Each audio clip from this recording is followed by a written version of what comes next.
Good morning, everyone. Thank you for being here. You're at Ebony Horseman Women Equestrian and Therapeutic Center. And we're excited today to have the governor with us and many other representatives and commissioners. And we're here to talk about youth employment. And it's a critical need in the city, I guess across the United States. A program where our children can get training and receive jobs. And we've been able to participate in this for about 8 years now. And it has been a really important factor. Of course, we've been having kids who have been CITs forever, but through youth employment, they can get paid. So we understand that the importance of getting a job is very, very necessary. But it's one thing to get a job, it's something else entirely to keep that job. So our kids get training in the administrative side, all the way to the barn, small animals, large animals. They learn customer service. They learn how to speak well on the phone. They learn administrative protocols.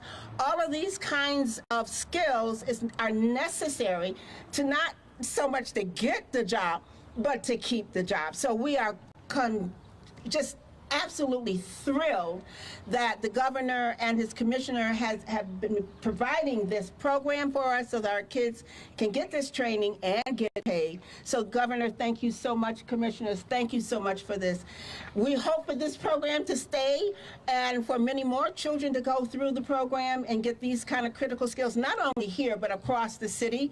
So again, thank you so much for being here. I am so happy. Right now, I'm going to ask for Representative Sanchez to come and speak. For just a little bit of a background, Representative Sanchez is one of the reasons why we're at this facility today. So thank you so much, Representative, and please come and address. Good morning, everyone. It's super exciting for me to be here. When I was on council is when Mrs. Kelly is talking about how we supported her to establish this new location.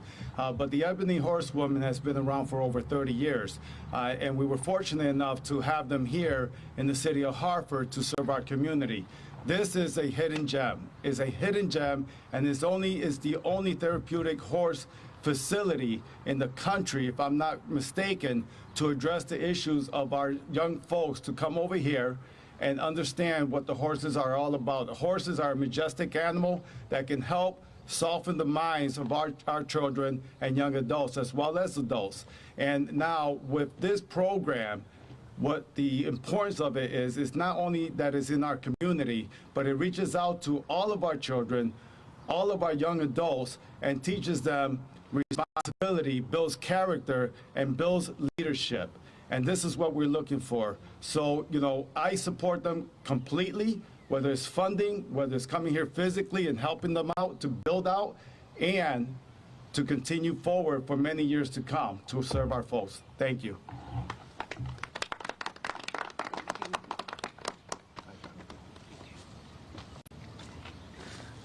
So I guess I'm back on again. Again, thank you, Representative Sanchez. Again, the program is critical to our children. They get to make money, particularly during the summer, and that helps to support the family as well. So they start off with getting school clothes and providing some extra help for the family. So it is a critical program that I'm hoping that gets supported by the legislature year after year after year after year. And right now, we talk about where it all begins. I'm going to ask Governor Lamont to come in and speak to us. Thank you. Thank you, Patricia. Ebony Horsewomen, equine therapy. Let me tell you what it means to me. Jimmy described it. You reach folks in different ways. And sometimes these are kids with attention deficit disorder. Sometimes they want to be here to learn a skill. Sometimes you can talk, as Patricia was saying. Sometimes doing something is the best way to reach some of these young people. And that's what the program is here. You learn many a skill. Maybe it's mucking out a stable. Maybe it's being a blacksmith or a furrier. Maybe it's being in the store right behind us here. And you learn some skills, and you learn a little bit about yourself, and you learn in a different environment where you feel really comfortable. And I think that's part of different ways we can reach young people around the state and help them be all that they can be. And this is a program that's been here, as you heard, for a generation now. And they have horse trails going back 600 acres right here, all the way to the senator's old Bloomfield home and Coleman. And this is the opportunity that you have. I just want to pull the lens back a little bit. These are also some job skills you're able to pick up. Dante Bartolomeo, who's our Commissioner of Labor, is going to talk about the apprentice program that we have here and gives you a chance to learn some skills and earn a little bit of money along the way. And what that means in terms of self-confidence and what that means in terms of where you want to be going forward. And finally, we're on the eve of summer vacation, but that doesn't mean we stop learning. That means maybe you learn in a different way. Maybe you're outside. Maybe it's a little more experiential. Maybe you are taking a job. We're opening up as of yesterday, summerct.org. That is well over 100 summer camps. We have the LEAP program, folks knocking on doors in communities like this saying, if you have somebody who's a teenager looking for a job, maybe they want to work right here. Maybe they want to work at one of our summer camps. If they have a younger brother or sister, maybe they want to be at a summer camp. We can make summer camps available to you for little to no charge. You know what we did during COVID, the worst of COVID, where we opened up our museums, opened up aquariums, opened up zoos, opened up facilities like this to make sure more young people had access. It's a way that you can learn. It's a way that you can make what you learn at school a little more relevant because it's hands-on to what you're doing right here. So I love programs like this. It's a niche program. It's a program that really reaches out to young people who we have a hard time reaching out to. That's why they keep coming back year in and year out. I recommend that you tell all your friends about this, support a program like this, what a difference it makes. Thank you, Governor. So I'd like to call a couple of our young people, our alumni, to talk about their experience with youth employment, and I think I'll start with Fred. How's it going? My name is Fred Wright. I've been coming to the Ebony Horsewoman for about 18 years now, and I can't even express how summer youth employment has changed my life. I mean, from helping my family out, for buying myself summer clothes and just being able to feed myself has been life-changing, but it also pushed me to become a farrier and pushed me to circle back and be able to help people out in my community.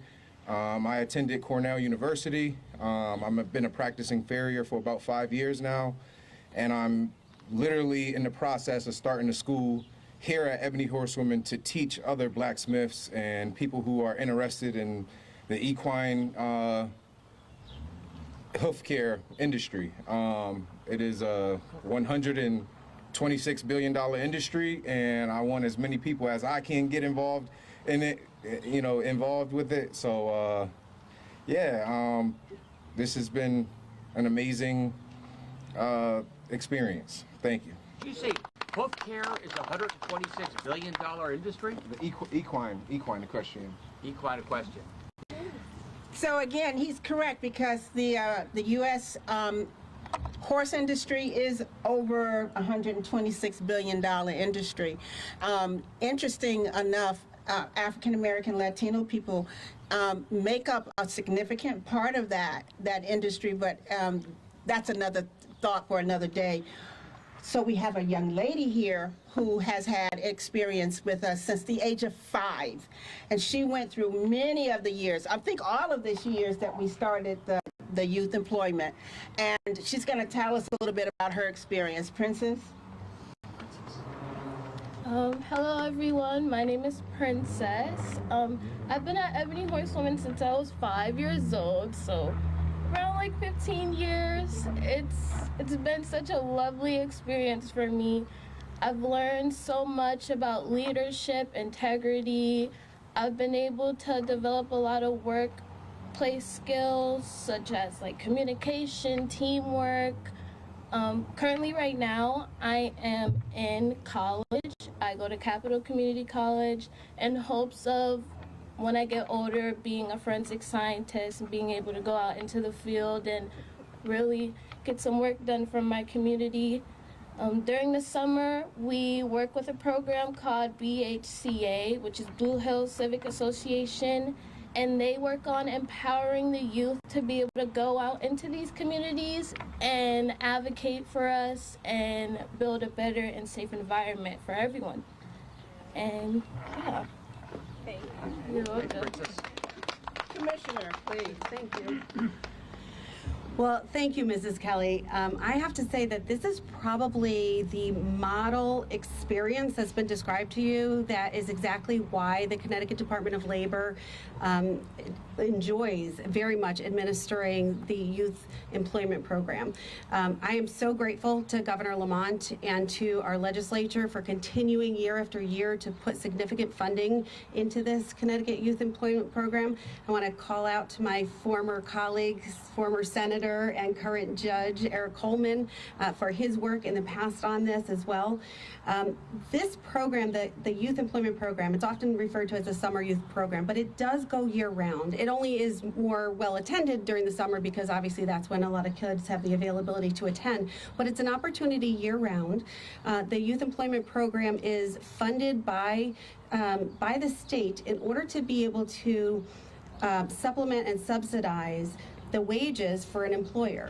And what it offers children, and I say children, 14 to 24-year-olds, an opportunity to have a work experience, to be able to network, to maybe decide what they might want to do, and to be able to get engaged in the economy and tied to, you know, the benefit of working, plus a paycheck. That certainly does help. But it also allows the employer to have very minimal, if any, risk because they don't have to subsidize that employment. But they also, the employer has the opportunity to interest youth in whatever their industry is, whatever their occupation is, and maybe even their actual business for future employment.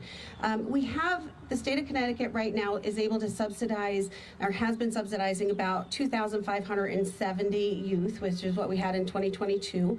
It's our hope to continue to be able to grow that. We often have a waiting list, so the program is very, very successful. We are able to employ in the community 14 to 24-year-olds. And this is an example right here of, as I said, just really a model program. You heard Princess started here when she was 5 and went through the youth employment program subsidized by the state of Connecticut. And now she's continuing here, and she's continuing to use what she's learned here for her future profession. We have Fred the farrier, who I affectionately call, who has also been through this program, learned what he wanted to do, and is now using that experience to help and train and mentor others. And yes, we are talking with him about, you know, how that becomes a registered apprenticeship program. So I'm here with Deputy Commissioner Mark Pizzella, who's going to continue those conversations. I also want to thank our workforce development boards, because the Connecticut Department of Labor is able to administer those funds through the workforce development boards, which is where youth can go to be able to participate in these programs. And we have Alex Johnson here with us from Capital Workforce Partners, so I thank him for being here.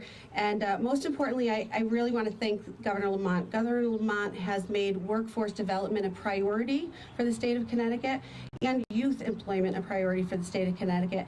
And as Connecticut Department of Labor, we really believe that that is the answer to where we need to be. We need to be able to mentor our youth, we need to engage our youth, and we need to let them experience what it's like to have that independence, to have that paycheck, to be able to contribute to Connecticut economy. Thank you very much. We'll do on-topic questions, and then we can break for off-topic for the governor. Can we talk about how this is funded and how much money is going towards the program this year? So the youth employment program itself has had, well, let's put it this way. Connecticut funds youth employment through a variety of sources to the tune of about $15 million per year. Obviously this year there's still budget negotiations, so I can't speak to that, but I can say that each year we've successfully been able to have about 2,570 so youth in the program, and we hope to be able to do more in the future.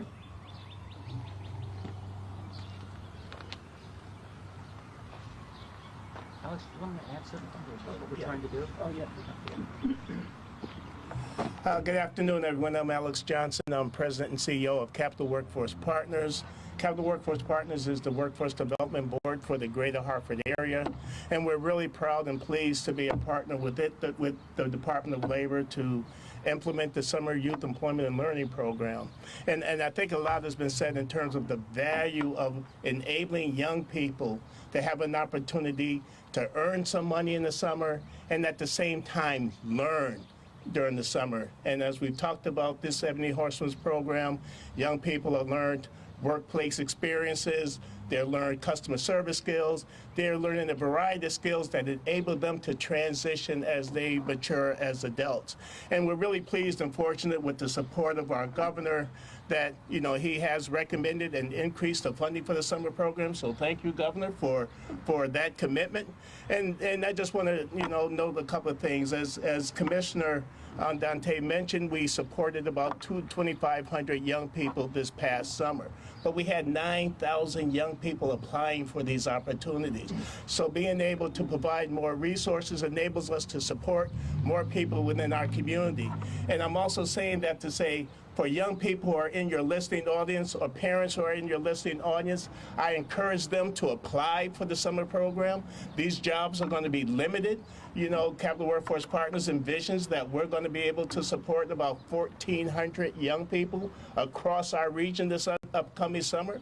We've already received well over 3,000 applications. So I encourage anyone who's interested in an experience that we've just talked about today to go to Capital Workforce Partners website and submit your application. Again, it's the way that we're supporting the development of our future workforce.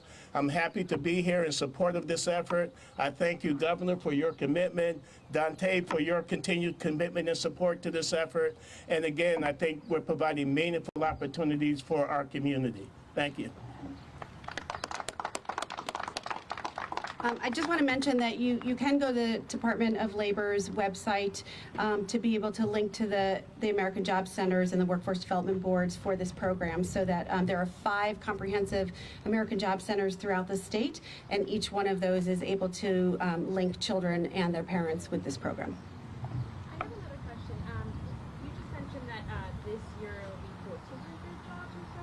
So where's the difference from last year being 2,500? Oh, thank you for that question to clarify. Alex Johnson was talking specifically about his particular region, so I was talking about statewide. Thank you. That's good. Thank you. Well, put the mic out here. Yes, you did. You tried to put it down. Good job, thank you. Okay, we're just working him on a few off-topic questions. Oh, you don't have to be a part of that. Thank you both, Fred, for reading your stories. But if you need me, Okay.